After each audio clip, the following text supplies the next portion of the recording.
La francophonie à Welland, 1918 à 1940.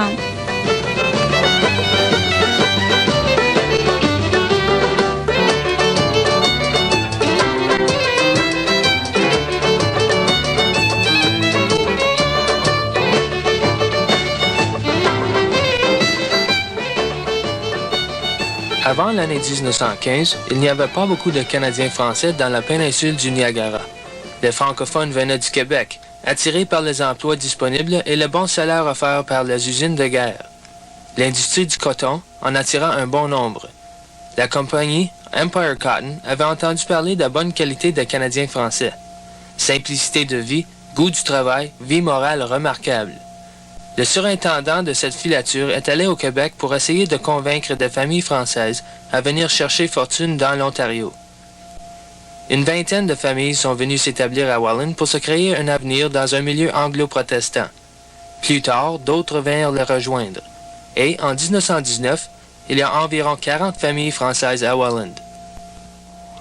Monsieur Lola Lemelin, membre du conseil régional et résident de Welland depuis 1918, nous a parlé des débuts de la communauté francophone à Welland.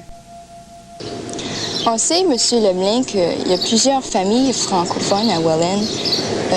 Qu'est-ce qui les a amenés dans un milieu comme ça, qui est plutôt anglais? C'est en 1918 que la manufacture de textile ici à Welland, qui s'appelait dans ce temps-là Empire Cotton, est arrivée à Montmorency. Et puis, ils ont offert de l'ouvrage à toute personne 12 ans et plus. Et le garantissait de l'ouvrage. Dans ce temps-là,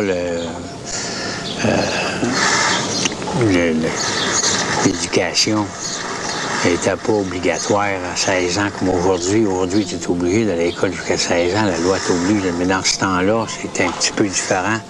Les familles pouvaient s'empêcher d'aller à l'école. Fait que beaucoup de personnes, il y avait 12, 13, 14 ans qui travaillaient dans une manufacture de textile. Ils sont arrivés 60 familles ici à Welland. Ils ont toutes logé. Dans l'espace de 1 mois, 2 mois, il est arrivé 60 familles. Puis la compagnie a tout logé ce monde-là. Puis ça venait, la plupart venaient, on va dire 90-95% venaient de Montmorency. Où il y avait, là, à Montmorency, une manufacture de textile. Le Dominion Textile était. Et puis, la raison qu'ils sont arrangés pour venir dans le sud de l'Ontario comme ça, c'est que le salaire était beaucoup plus haut. Il était beaucoup plus haut. C'était attrayant pour eux. Ben oui. Et après ça, il donnait de l'ouvrage à tout le monde. Il logeait à tout le monde. Et puis, malgré qu'il y avait une difficulté de langue un peu, beaucoup de ce monde-là ne parlait pas l'anglais. Mon père et ma mère, ils parlaient l'anglais parce qu'ils étaient mariés aux États-Unis, dans le New Hampshire. Fait qu'ils parlaient les autres l'anglais. Mais il y avait quelques familles qui parlaient un petit peu l'anglais. Mais la plupart ne parlaient pas un mot d'anglais. Mais quand même, ça a été parti comme une French town, puis ils pouvaient s'entendre un et l'autre. Puis c'est comme ça que ça a commencé. Après ça, les années ensuite, là, c'est venu comme en 23, 24, 25, il est venu des cantons de l'Est de Bellechasse, Saint-Magloire de Bellechasse, Saint-Camille, Saint-Fabien. Là, il est arrivé d'autres groupes qui ont grossi la population canadienne-française de Welland dans le temps. Ces familles-là qui sont venues, où est-ce qu'ils sont établis au juste? J'étais tout établi ici, dans ce quartier, dans le quartier qu'on appelle la ville française. C'était la nouvelle ville française. Et puis, pas longtemps après, en dedans d'1 an, l'église, on a ouvert l'église. Et puis, l'église est dans le même quartier encore. Ça fait que c'était un groupement malgré que dans ce temps-là, la population de Welland était seulement que 8 000, comparé avec 45 000 aujourd'hui. Toute la population totale était seulement que 8 000. Mais quand même, 50 familles, ça a apparu sur la population de Welland. Qu'est-ce qui manquait ici à Welland, c'était l'expérience dans une manufacture de textile. La compagnie a ouvert ce moulin-là, et puis il n'y avait pas de main-d'œuvre. Ça fait que c'est une main-d'œuvre d'expérience. Fait qu'il en fallait au moins quelques-uns pour montrer aux autres. Fait que c'est pour ça qu'ils sont venus à Montmorency.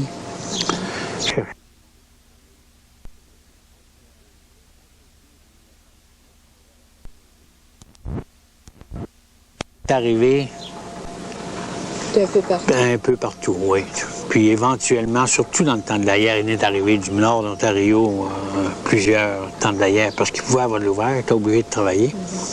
Et puis là, ça n'a pas pris de temps que le total de population au lieu d'avoir 50 familles en 1918, là, il était rendu à 1000 familles en 1946. Hein? L'église, comment est-ce que ça a commencé, ça? Est-ce qu'il y en avait une? Bien, ici à Welland, il n'y avait pas d'église française parce qu'il y avait, en 1918, il y avait 2 familles canadiennes françaises. Ici, il y avait la famille de M. Audette, je pense, qui sont arrivés en 1917. Puis il y avait une famille de Montpetit qui sont arrivés en 1915, 1916, ici à Welland. C'était les 2 seules familles de Canadiens français ici à Welland. Ça fait qu'il n'y a pas d'église française. Puis en 1918, en juin-juillet 1918, quand tout ce monde-là est arrivé, là, il allait à l'église St. Mary's. Puis l'église St. Mary's, sur Helms Avenue, n'est pas la même église aujourd'hui, c'était un sous-bassement seulement. L'église n'était pas construite. Parce qu'en 1913-1914, ils ont commencé l'église. Après ça, la guerre s'est déclarée. Et puis, ils ont mis une couverture sur le sous-bassement. Puis ça, c'était l'église. C'était une assez bien bonne église. C'était assez grand dans le temps. Fait que tous les Canadiens français allaient à l'église St. Mary's. Et puis ça jusqu'en 1919. Puis quand le curé Tanguay est arrivé en 1919, on a fait venir le curé Tanguay qui était vicaire à Waterloo, Québec, ça, tout près de Sherbrooke. Là, tout de suite, ça n'a pas pris de temps. Je pense que c'est en 19 ou 20, là, ils ont ouvert l'église, qui était une grosse maison, ici, sur l'Empire, là. Et puis, ils ont démoli les murs en dedans de la maison, puis ils ont fait l'église avec ça. Puis ça a servi comme église de 1919 à 1932. Jusqu'à 1932. Ça, pas dans ce temps-là, oui. Pas dans ce temps-là. Mais là, en 1932, là, ça commence à être... fait qu'ils ont construit, pas l'église d'aujourd'hui, l'autre église, là, que le Niagara College se serve comme théâtre, là, aujourd'hui, là. Ils ont construit cette église-là. Puis ça a servi jusqu'à une quinzaine d'années qu'ils ont bâti l'église actuelle, là. Fait que c'est ça, là. Le curé Tanguay, lui, il a servi comme curé... Les dates ne me viennent pas à l'idée. Il a servi comme curé pendant 25 ans, je pense, ici à Welland, jusqu'à temps qu'il soit mort. Il est mort ici à Welland. Puis là, les franciscains ont pris la paroisse. Puis les franciscains ont opéré la paroisse depuis ce temps-là ici à Welland. Tant que le clergé de la province de Québec défendait les danses, défendait au monde de danser, ici à Welland, il y avait des danses, des rassemblements, des séances, des pièces, et puis des bazars. Puis toutes les petites affaires sociales que les paroisses font, là, il y en avait ici à Welland, pas toutes les fins de semaine, mais presque tous les fins de semaine. Puis il y avait des réunions. Puis c'était comme un peu partout ailleurs. Le monde se rencontrait. Dans ce temps-là, le monde se parlait, c'était pas comme aujourd'hui. Aujourd'hui, on s'assit dans un salon, puis on regarde la TV, puis personne ne parle. Dans ce temps-là, on se rencontrait, il n'y avait pas de TV. Et puis, le radio, même, est venu seulement un peu avant la dépression, 27, 28, 29, le radio a commencé à être populaire, mais avant ça, il y avait, on va dire, en 23, 24, il n'y avait pas de radio, même. Et puis, bien peu de personnes avaient des automobiles. Les automobiles, dans l'environnement ici, on pouvait les compter sur une main. Il n'y avait pas beaucoup de Canadiens français qui avaient l'automobile. Même les Anglais, il n'y avait pas beaucoup qui avaient l'automobile. L'automobile, c'est quelque chose de nouveau, ça. Et puis, le monde se rencontrait assez souvent parce que c'est tout ce qu'il y avait à faire, se rencontrer, puis chanter, puis parler, puis socialiser. Alors, il y avait souvent des réunions de famille. Ah oui, ça, les réunions de famille, il y en avait. Puis, malgré que les maisons n'étaient pas bien grandes, ils servaient beaucoup de la salle dans ce temps-là. Ils servaient de la salle paroissiale, qui servait comme école. Les moments de loisirs, le monde travaillait dans ce temps-là. Comme les manufactures de textiles, c'est 60 heures par semaine au lieu de 40 aujourd'hui. Tout le monde travaillait à 60 heures. C'est-à-dire 7 heures du matin à 6 heures du soir. Puis ça, c'était 7 jours par semaine. C'est 6 jours par semaine plus souvent. C'était 6 jours par semaine. Des fois, 5 jours et demi, mais la plupart du temps, c'était 6 jours par semaine qu'ils travaillaient. Fait qu'il y avait seulement que le dimanche. Puis le dimanche, après qu'il avait été à la messe, puis faire les petites besognes. Le monde, dans ce temps-là, c'était travailler, le monde travaillait. T'as oublié de travailler, puis la même chose existait sur les terres, partout ailleurs. Là, le monde, c'était pas comme aujourd'hui. Les moments de loisirs étaient plutôt limités. La dépression, ça, c'est en 29, comme vous savez, là, c'était mondial, dans le monde entier. Grosse dépression, que les shops fermaient toutes. Et puis les commerces fermaient. Puis la bourse était à terre. Beaucoup sont suicidés à cause qu'ils avaient perdu leur argent dans l'espace d'une couple d'heures. La bourse. Et puis, ça a duré jusqu'en 1939, jusqu'à temps que Hitler a commencé à être sérieux à propos de la guerre. Là. Ça a duré en 1938. On voyait que Hitler était pour faire la guerre. Fait que les shops ont commencé là, en 1938, 1939. Mais même dans ce temps-là, on me rappelle qu'en 40, 41, 42, le monde travaillait pour 50, 60 cents de l'heure. Voyez-vous? Les mêmes jobs aujourd'hui, ils ont 10, 12 piastres de l'heure, puis ils vont en grève. On va en grève. 10, 12 piastres de l'heure, c'est pas assez pour vivre, mais c'était pas le même système de vie. Et puis, le coût de la vie n'était pas la même chose. Mais ça a duré, ça. Les Canadiens français ici à Welland ont passé au travers de la dépression, je dirais, mieux que n'importe qui d'autre. Parce qu'on entend parler dans le Québec que le monde travaillait pour la nourriture. Ah, j'ai travaillé sur une terre. Ou j'ai travaillé dans le bois pour 50 cents par jour. Mais on était nourris, là. Ils étaient contents de ça. 50 cents par jour, ils étaient nourris. Bon. Ici à Welland, la manufacture de textile n'a jamais fermé complètement. Elle a travaillé 2 jours par semaine, 3 jours par semaine, pour tenir le monde à aller un peu, pour lui donner un certain revenu. Après ça, il y avait des bénéfices sociaux. Il y avait ce qu'on appelle le welfare aujourd'hui, là, qui donnait aux familles c'était impossible de trouver de l'ouvrage. Puis après ça, le système de crédit existait dans ce temps-là. Aussi, tout le monde connaissait la petite épicerie du coin, puis il connaissait le gars qui opérait la petite épicerie du coin. Puis si une famille n'avait pas d'argent pour une semaine, mais il venait à bout de se faire, d'avoir du crédit pour passer à travers FAC. Mais là, en 1939, le pire était pas mal fini au point de vue de dépression, 39-40. Là. Puis là, c'est là que la population de Welland a augmenté, a doublé là, à partir de 40 à 46. La population de Welland, non seulement canadien-français, mais a doublé le temps de la guerre parce qu'il y avait de l'industrie ici à Welland qui était déjà établie, mais qui ne marchait pas à plein temps. Puis par rapport au canal, puis par rapport au chemin de fer, il y avait des grosses possibilités, pareil comme aujourd'hui, il y a des grosses possibilités pour l'avancement de l'industrie. Avant 1919, les Canadiens français étaient obligés de fréquenter une église anglaise. Mais ils voulaient absolument un prêtre de leur langue. L'évêque du diocèse de Saint-Hyacinthe, Québec, Monseigneur Bernard, a fait demande à un de ses prêtres. Il y a un groupe de Canadiens français à Welland, en Ontario, qui ont besoin d'un prêtre de leur langue. Je ne sais pas s'ils sont capables de vous faire vivre ou non, mais ils ont besoin d'un des leurs pour les aider dans leur nouvelle situation. Je ne puis pas vous obliger à y aller, mais je sais qu'il y a une belle œuvre à faire. Est-ce que je puis compter sur vous pour y aller? C'est à la suite de cette entrevue que l'abbé Rosaire Tanguay est arrivé à Welland.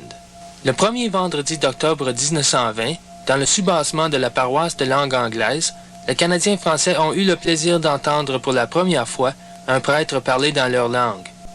Pendant un certain temps, les exercices religieux continuèrent au même local mis à leur disposition par l'église St. Mary's. En 1920, la paroisse du Sacré-Cœur de Welland était fondée et l'abbé Rosaire Tanguay fut désigné comme curé fondateur. Le père Tanguay et le Français voulaient posséder leur propre église parce qu'ils se sentaient mal à l'aise et à l'étranger dans ce local emprunté. Entre les branches, ils entendaient dire qu'ils étaient une nuisance publique, qu'ils salissaient l'église. Le 14 juin 1920, les paroissiens ont acheté à l'est de la rue Queen, maintenant rue Empire, une propriété assez grande comprenant 2 maisons. La plus grande des 2 fut transformée en église temporaire que pouvait abriter plus que 200 personnes. L'autre maison servait de presbytère. Pendant près de 20 ans, dans cette modeste chapelle, les Canadiens français de Welland chantèrent la louange de Dieu et prièrent dans leur langue maternelle. Enfin, nous étions chez nous. Marie-Jeanne Beaulieu réside à Welland depuis 1920. Elle a travaillé pour la compagnie Empire Coton jusqu'en 1934 lorsqu'elle épousa son mari, M. Ferdinand Letourneau. Mme Letourneau nous parla de la vie francophone lors de son arrivée. Mes parents, ils ont venu en 1919. Ils ont venu pour se trouver de l'ouvrage. Puis nous autres, on a 3 enfants qui ont resté avec mes parents à Québec, avec ma sœur. Et puis après ça, mon père est venu nous chercher quand ils ont trouvé qui était installé, puis il y avait une maison, tu sais. Il avait loué une maison dans ce temps-là. Puis il travaillait au coton. Ma mère et mon père travaillaient au coton, ma soeur et mon frère. Puis comment ils ont su que le coton engagé? Ils ont été demandés, ils en faisaient demander de Québec, hein. Puis il y a une quinzaine de familles qui ont arrivé ensemble pour travailler. Il y avait besoin de quelqu'un pour travailler. Puis j'étais jeune, hein. Nous autres, quand tu es jeune, hein, tu suis, puis tu dis pas rien. Mais on commençait à l'école ici. L'école était déjà organisée? Oui, bien, il y avait des écoles anglaises, pas en français, en anglais. Puis il fallait que vous alliez quoi, au catéchisme ou quelque chose? Oui. Ouais. J'étais école Empire, puis après l'école, on marchait au catéchisme. C'était où ça? À tous les soirs. C'était dans... Il y avait une salle aux côtés de la vieille église, là, puis on allait là. Et puis après ça, le dimanche, le curé Tanguay nous faisait le catéchisme le dimanche à 3 h d'après-midi. Il nous expliquait tout ce qu'on avait appris durant la semaine, tu sais. Il nous donnait 3 questions par soir, il fallait le savoir. Et le lendemain, il nous le demandait. Si on le savait, il faut le savoir par cœur. Après ça, bien, il faisait l'explication le dimanche. Votre mère a travaillé au coton. Qu'est-ce qu'elle faisait, elle, au juste? Elle travaillait au coton, mais c'était tous des Anglais, hein, puis des Canadiens. Bien, il y en a qui ne parlaient pas anglais. Et puis elle parlait l'anglais. Elle avait appris? Elle a appris dans les États dans les premiers temps qu'elle était mariée. Ils ont resté dans les États quelques années. Et puis elle a appris là parce qu'elle avait bien l'anglais. Puis quand il avait besoin de quelque chose, bien, s'il ne comprenait pas, il allait trouver une mère, puis elle interprétait les Anglais pour... Est-ce qu'elle aimait ça? Ah oui. Elle doit avoir des histoires à raconter du coton, oui. Ah oui. Ouais. Parce qu'on travaillait longtemps au coton. Hein. Ça compte avec les Anglais. Ça a bien des amis. Vous aussi, vous n'avez pas eu de problème? Pas de problème. Non. Parce que c'était toute une école anglaise, puis on n'avait pas de problème. Comme ça, vous parlez l'anglais? Bien, c'est pour ça hein, qu'on parlait bien de l'anglais, parce qu'on a toujours été école anglaise. Le français, on l'a appris quand j'étais dans la 7e, la 8e année. Bien là, on commençait, ils me donnaient 1 heure par jour de français. C'était on a pris les verbes, là. C'est ça qu'ils nous ont montré. En 7e? Ouais. Après ça, j'ai lâché, puis j'ai été travailler au coton et tout. La fondation de la paroisse canadienne-française de Welland provoqua l'exode de plusieurs Québécois vers cette communauté.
paroisse est rapidement devenue plus grande et l'église trop petite.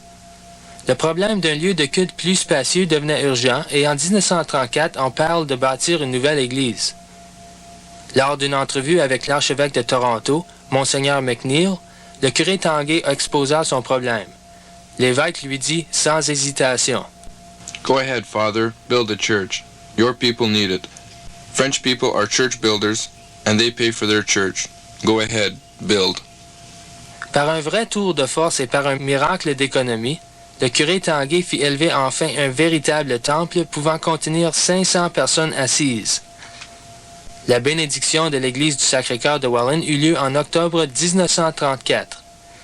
Cette église, qui était remplie à déborder aux 4 messes chaque dimanche, servit de 1935 à 1960.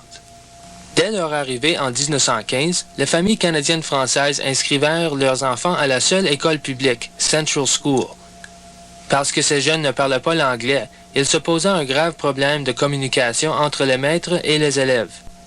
En 1920, le curé Tanguay a fait demande officielle que les enfants canadiens-français puissent recevoir leurs instructions dans leur langue. Mais cette requête fut rejetée par le ministère de l'Éducation. Devant ce refus, le curé et les paroissiens ouvrirent une classe de français et de catéchisme pour les enfants de 5 à 8 ans. Cette école opérera de 1920 à 1932.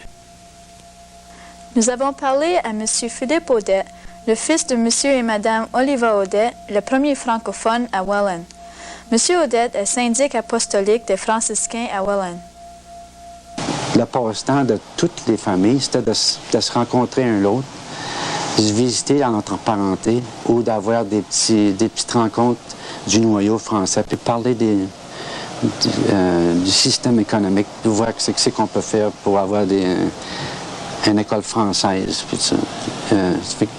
Le gros problème, c'est qu'il n'y en avait pas qui parlaient anglais. Il y en avait seulement un ou deux qui parlaient anglais. Il y avait mon père qui était bilingue, puis il y avait M. Landroche, je pense. Les autres, ça fait qu'il y avait toujours besoin d'aide, soit d'aller les services de la journée, hein, l'eau, l'électricité, le gaz, ces affaires-là, aller... des fois, il y en a qui se ramassent en cours, il faut les interprète pour les interpréter, toutes sortes d'affaires comme ça. Et on a eu de la misère parce que les gares n'étaient pas grosses, puis c'était partir de si loin puis venir s'établir ici, il y avait un flag qui recommence tout le... On avait plusieurs qu'on allait ramasser du charbon sur le chemin de fer. On allait ramasser du charbon qui est acheté par la Canada Forge pour chauffer les maisons. Il y en a qui n'avaient pas moyen de les acheter. Puis entre eux autres, là, ils sont tenus. Hein. Tout le monde avait une coopération pour survivre dans un milieu bien difficile. Parce qu'on n'avait pas été reçus. Je suis certain que si j'irais chez vous, la manière que je serais reçu, parce que je suis français. Fait que dans ce temps-là, la Première Guerre, ils enseignaient l'allemand dans l'école principale à Welland High School, tandis que notre français était oublié, puis nous autres, on était allés au bord. Les Français étaient allés au bord, qui se battaient pour notre pays. La première petite école, là, elle a commencé en 1923, avec l'institutrice Anne-Marie Lamennais, puis qui a été suivie de Mlle Anita Desrochers. Elle a commencé à peu près en 1923 dans une baraque qui avait été déménagée de la rue Welland sur la rue Empire, voisin de l'église. Puis on faisait usage de ça en même temps pour, quand on n'avait pas cette place dans l'église, on ouvrait des portes, puis le monde allait à la messe là aussi. C'était une église en même temps qu'une école. L'école, elle a continué jusqu'à peu près 1931. Durant cette période-là, en 1927, on a trois classes bilingues, mais seulement dans les écoles publiques qui ont été ouvertes. Une à Empire, deux à Centrale, sur la direction de Mlle Beaulieu, Mlle Laronde et Mlle Hertzubis. On avait seulement qu'à peu près 1 heure de français par jour. Nos livres étaient tout anglais, mais seulement qu'on avait un livre français. Qui était Même, il y en a une de nos maîtresses nous parlait pratiquement toujours anglais. notre petite école continuait, puis on faisait on avait de nos paroissiens qui faisaient le tour des familles françaises pour faire une collecte, pour payer le salaire de la maîtresse, qui était bien rarement qui dépassait 25 $ par mois.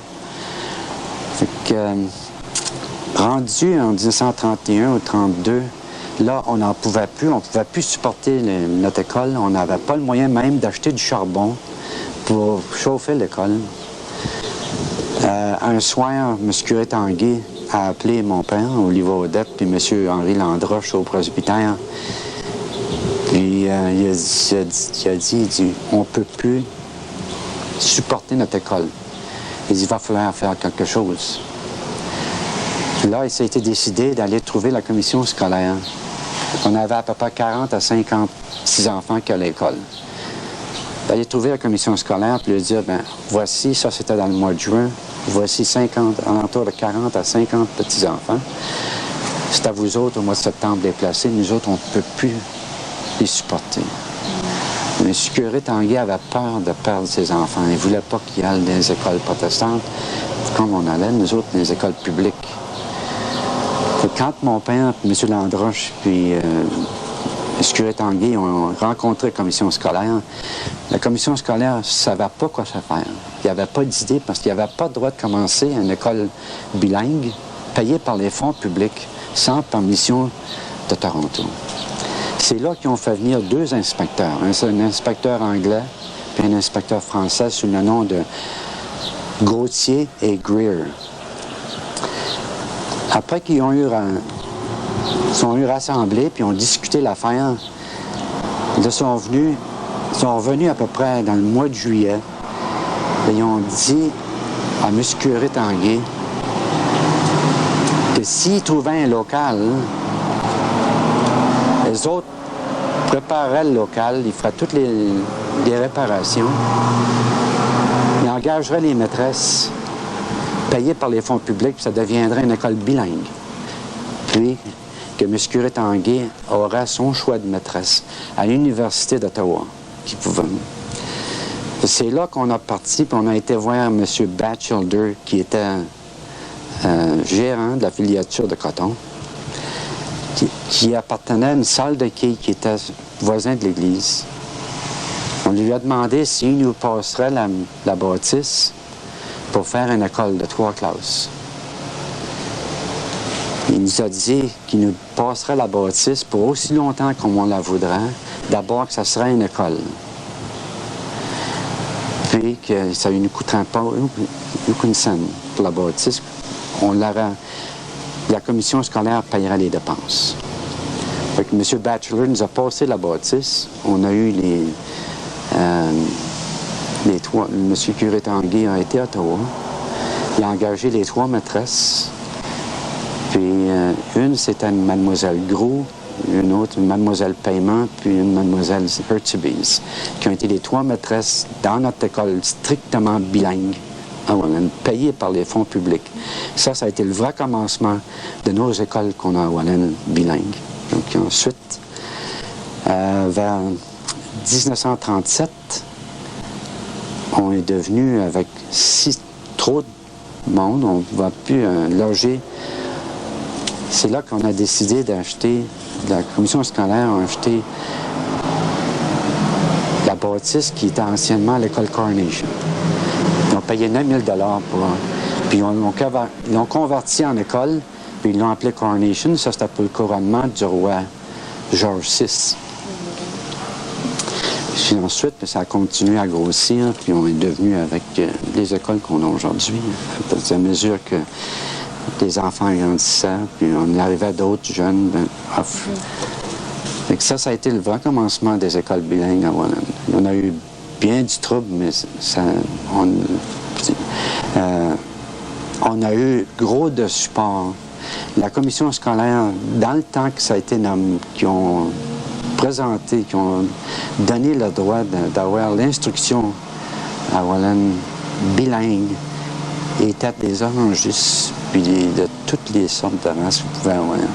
Puis c'est eux autres qui nous ont supportés.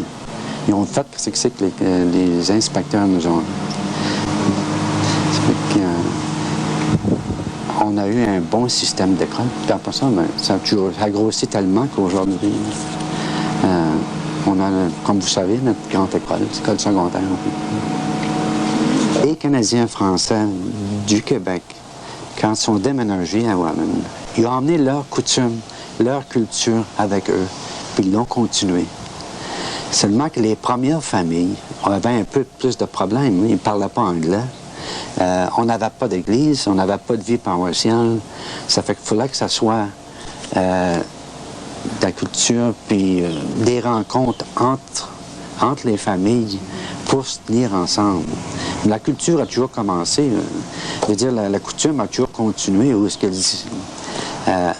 même on allait à la messe à Saint-Andrews, puis avant qu'on ait notre première église, le monde se rencontrait chez les parents, puis il y avait le dîner le dimanche midi, puis c'est là qu'était la rencontre. Durant la semaine, ça travaille pratiquement 6 jours par semaine.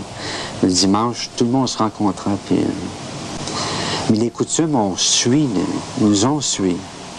Les coutumes qu'il y avait dans le Québec, ils ont emmené avec à Welland. Les coutumes françaises ici n'étaient pas différentes que là-bas. À Welland, comme ailleurs, la dépression dépeupla la communauté canadienne-française. Beaucoup de familles allèrent porter leur misère ailleurs. Après 1935, quand la dépression atteignit son point le plus creux, il ne resta que quelques familles pour supporter l'Église du Sacré-Cœur. Ce fut un temps d'épreuve pour le curé Tanguay. À l'âge de 55 ans, après un service de 20 ans aux compatriotes de Welland, il est mort sur la rive du lac Erie.